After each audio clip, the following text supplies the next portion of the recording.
आज हम आप लोगों को एक कहानी सुनाने जा रहे हैं। इस कहानी का नाम है पिनोकियो। एक बार एक लकड़हारा वह बहुत अच्छी अच्छी लकड़ी की चीज़ें बनाता था।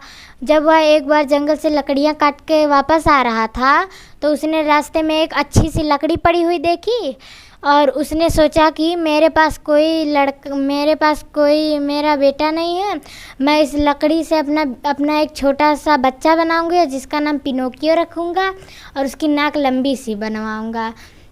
उसके बाद तब वह रात भर मेहनत करता है और जब वह पिनोकियो बन जाता है तो वह फिर से वापस चला जाता है अपने घर सोने के लिए। तो जब दूसरे दिन आता है तो वह देखता है कि पिनोकियो इंसान बन गया है।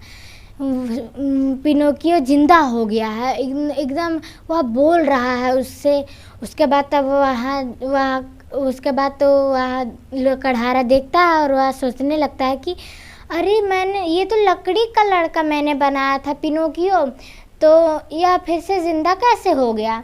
तो उसके बाद वह ज़्यादा सोच विचार नहीं करता, उसके साथ रहने लगता है। तो पिनोकियो जब सोता है तो उसको अच्छा नहीं लगता। वो सोचता है कि काश मैं इंसान होता है, सब बच्चों की तरह मैं भी रहता और ऐसे ऐसे सपना देखने लगता है कि काश वो इंसान रहता, उसके पास भी दिल रहता, बच्चों के साथ खेलता और सब बच्चे उसको अपने साथ खिलाते भी नहीं, कहते हैं लकड़ी का लड़का है। तो ऐसे सोच रहा था तभी परी आई और वह कहती है कि जब भी तुम किसी का भला करोगे तो तुम लकड़ी के लड़के से इंसान बन जाओगे। तो वह परी चली जाती है। दूसरे दिन पिनोकियो जाता है अपने पिता से, कहता है पिताजी मुझे भी स्कूल जाना है बाकी बच्चों की तरह। तो उसके पिता कहते हैं कि ठीक है, मैं तुम्हारे लिए स्कूल बैग ले आता हूँ, ड्रेस ले आता हूँ और जूते ले आता हूँ, कॉपी पेंसिल ले आता हूँ, उसके बाद तक तुम स्कूल चले जाना। तो वह स्कूल जाने लगता है बाकी बच्चों के साथ। और उसके जो पड़ोसी था वो सर्कस वाला था और वह लकड़ी का लड़का देखकर बहुत खुश हो गया और सोचा कि काश मैं इसे सर्कस में ले जाता तो मैं इससे कितना नाम कमाता। तो उसके बाद तब वह उसको लेकर तो वह लकड़हारे के घर जाता और झगड़ा करने लगता, कहता है कि जिस लकड़ी से तुमने पिनोकियो बनाया है वो लकड़ी मेरी थी।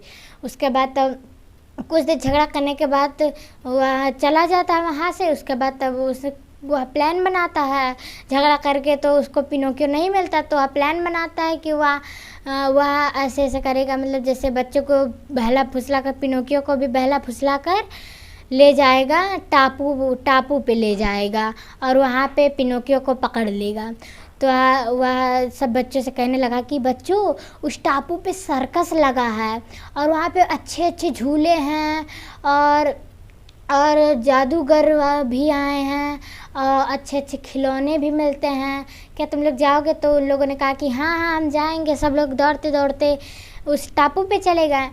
पिनोकियो भी इस टापू पे चला गया। जब पिनोकियो के पिता को और बाकी सबके बच्चों के गार्जियन को पता चला तो सब लोग अपने बच्चे को लेने के लिए चले गए और वह लकड़हारा भी गया पिनोकियो को लेने के लिए। वह समझ गया कि ये उसी सर्कस वाले की चाल है, उसके पड़ोसी की चाल है, वो अब मेरे बेटे पिनोकियो को पकड़ना चाहता है।